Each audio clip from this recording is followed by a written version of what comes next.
Orúkọ mi ni Aṣíwájú Ọládélé Àkànjí Adémẹ́tàn láti ilé iṣẹ́ ìròyìn OJB Yorùbá. Wọ́n ń fàsìkò sọ fẹ́yìn olólùfẹ́ wa gbogbo pé a ti ṣàgbékalẹ̀ àwọn ètò kan lórí ìkànnì OJB Tv Yorùbá tá a pè ní Ẹ jẹ́ ká sọ tiwa. Ẹ jẹ́ ká sọ tiwa, ètò tuntun tí ó mọ bátẹ́gùn wòye àjà nípa títọ́ àṣírí àwọn oníbàjẹ́ àtàwọn ọ̀daràn gbogbo láàrin ìlú àti láwùjọ wa gbogbo.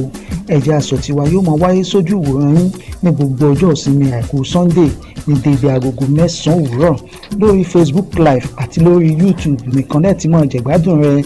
Bẹ́ẹ̀ bá wá fẹ́ gbádùn àwọn ètò wa síwájú sí ẹ subscribe sórí OJB TV Yorùbá lórí YouTube tàbí kẹ́ ẹ láìkí péjì wa lórí OJB TV lórí Facebook. Iléeṣẹ́ egbòogi ìbílẹ̀ The Rock Herbal Product lónígbọ̀wọ́ ètò Ẹ jẹ́ ká sọ tiwa. Nígbà tèmi ọmọ yín Aṣíwájú Ọládélé Àkànjí Adémẹ́tàn yóò mọ tukọ̀ ètò Ẹ jẹ́ ká sọ tiwa. Ẹ jẹ́ ká sọ tiwa. Ìpàdé dọjọ́ Sunday láago 9 lórí OJB TV Yorùbá.